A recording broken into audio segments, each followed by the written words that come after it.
Seringkali kita mikir kesehatan seksual itu, tabu atau ribet banget ya. Tapi hari ini kita bakal bongkar semuanya. Kita lihat faktanya, dengerin kata ahli, dan kita hancurkan mitos-mitos yang selama ini kita percaya. Siap? Yuk kita mulai. Oke, kita mulai dari hal yang paling dasar, paling fundamental ya. Seperti kata Dr. Rena Malik ini, kesehatan seksual itu ya kesehatan. Simpel kan? Ini bukan cuma soal gaya hidup atau sekedar senang-senang, tapi ini adalah bagian penting dari kesehatan kita secara menyeluruh. Jadi anggap ini sebagai pondasi kita hari ini ya. Nah, ini dia pertanyaan yang mungkin bikin kening berkerut. Apa coba hubungannya disfungsi ereksi sama jantung? Sering banget kan kita misahin kedua hal ini, padahal ternyata ini tuh kayak alarm penting dari tubuh kita. Jadi hubungannya apa? Jawabannya ada di angka ini, 15%. Artinya, sekitar 15% pria yang mengalami disfungsi ereksi dalam 7 tahun ke depan bakal kena serangan jantung. Wow, ini bukan cuma statistik loh, ini peringatan serius. Tubuh kita itu lagi kasih sinyal, dan kita harus banget dengerin. Terus kenapa bisa begitu? Nah, slide ini ngejelasinnya dengan simple banget. Bayangin aja, arteri di penis itu kecil banget, cuma 1-2 mm, sementara arteri di jantung itu lebih besar, 3-4 mm. Jadi, kalau ada penyumbatan, masalah aliran darah karena plak, gejalanya bakal nongol di mana dulu? Ya, di tempat yang lebih sempit. Jadi, disfungsi ereksi itu bisa jadi semacam burung kenari di tambang batu bara, sistem peringatan dini dari tubuh kita. Oke, dari urusan jantung, sekarang kita masuk ke bagian yang paling seru. Bongkar mitos. Kita mulai dari kekhawatiran yang paling sering muncul, yaitu soal apa sih seks yang normal itu? Pernah nggak sih kepikiran, kok kayaknya pasangan lain lebih sering ya berhubungan seks daripada kita? Perasaan insecure kayak gini tuh wajar banget, apalagi kalau kita lihat film atau media sosial. Nah, yuk kita lihat datanya, gimana sih kenyataannya? Dan ternyata rata-ratanya itu cuma sekali seminggu. Jadi kalau Anda merasa kurang, tenang aja, Anda nggak sendirian. Poin pentingnya di sini adalah, ini bukan lomba teman-teman. Kualitas hubungan, keintiman, rasa nyambung sama pasangan, itu jauh-jauh lebih penting daripada sekedar ngitungin tanggal di kalender.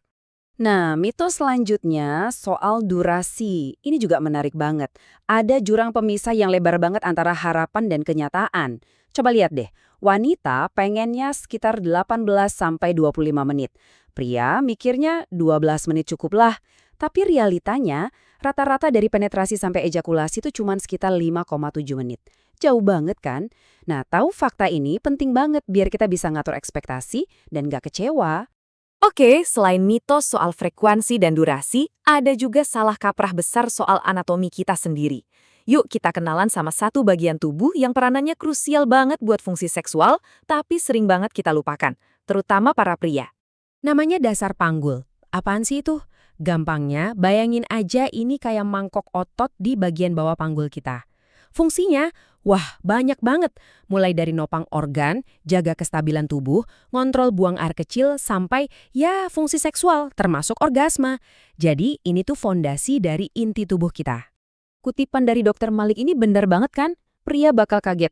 Oh, saya juga punya dasar panggul. Soalnya kita sering mikir ini urusan wanita aja. Apalagi setelah melahirkan.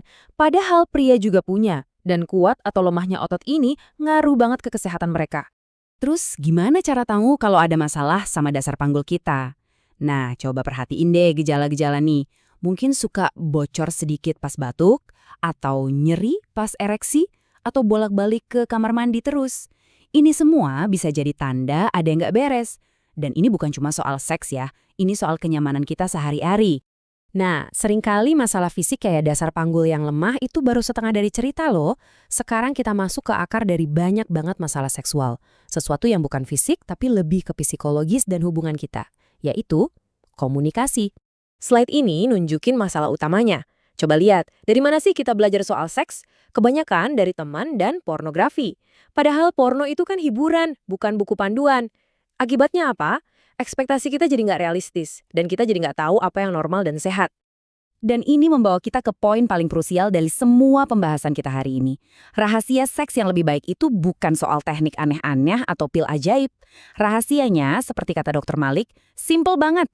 Kamu harus tahu apa yang kamu suka, apa yang kamu mau, dan yang paling penting, kamu harus bisa ngomongin itu ke pasangan kamu. Titik! Iya, iya, saya tahu. Ngomongin seks itu bisa canggung banget. Tapi kerangka sederhana ini bisa bantu kok. Coba deh, pilih waktu yang pas, jangan pas lagi tegang di kamar tidur. Terus pakai kata-kata aku merasa, bukan kamu tuh salah. Dan ingat, ini bukan obrolan sekali jadi. Ini proses, butuh sabar untuk bangun kepercayaan. Oke, kita masuk ke bagian terakhir. Kali ini kita bakal bahas topik yang jujur aja, sering banget dibungkus sama rasa malu dan informasi yang salah kaprah. Pertanyaan ini mungkin udah menghantui banyak orang dari dulu. Masturbasi itu bahaya nggak sih? Banyak banget mitos beredar. Biasanya nggak ada dasar ilmiahnya sama sekali. Yuk kita lihat apa kata sains modern. Lihat angka ini, 21 lebih. Angka apa ini ya? Ini adalah angka ajaib yang ternyata berhubungan sama manfaat kesehatan yang mungkin nggak pernah kita duga sebelumnya. Jawabannya adalah pria yang ejakulasi 21 kali atau lebih dalam sebulan ternyata punya risiko kanker prostat yang lebih rendah. Wow, teorinya ini disebut hipotesis stagnasi prostat. Idenya, ejakulasi yang sering itu kayak bersih-bersih pipa, jadi bisa bantu menjaga kesehatan prostat. Ini benar-benar ngebalikin mitos-mitos kuno kan? Ini juga poin edukasi yang super penting, terutama buat memahami kenikmatan wanita. Ternyata, klitoris dan penis itu secara anatomi saudara kembar. Mereka berkembang dari jaringan yang sama. Bedanya, sebagian besar klitoris itu ada di dalam. Kenapa ini penting? Karena 85% wanita butuh stimulasi klitoris buat orgasme. Jadi, penetrasi aja seringnya nggak cukup. Memahami ini bisa mengubah segalanya. Semua obrolan kita hari ini, dari jantung sampai komunikasi, semuanya mengerucut ke satu kesimpulan besar. Kesehatan seksual kita itu nggak bisa dipisahkan dari kualitas hubungan kita. Seperti yang tertulis di sini, keputusan terpenting dalam hidup itu mungkin adalah memilih pasangan. Karena hubungan yang saling mendukung, itu adalah kunci sukses di semua aspek kehidupan, dari karir sampai kebahagiaan. Jadi, saya mau tutup dengan satu pertanyaan buat Anda. Sekarang setelah kita tahu kalau kesehatan seksual itu ya bagian dari kesehatan kita secara utuh, apa satu langkah kecil yang bisa Anda ambil untuk mulai memprioritaskannya? Mungkin dengan bikin janji sama dokter, atau mungkin cuma mulai obrolan yang selama ini tertunda sama pasangan? Apapun itu, yuk mulai jaga bagian penting dari diri kita ini. Terima kasih sudah menyimak.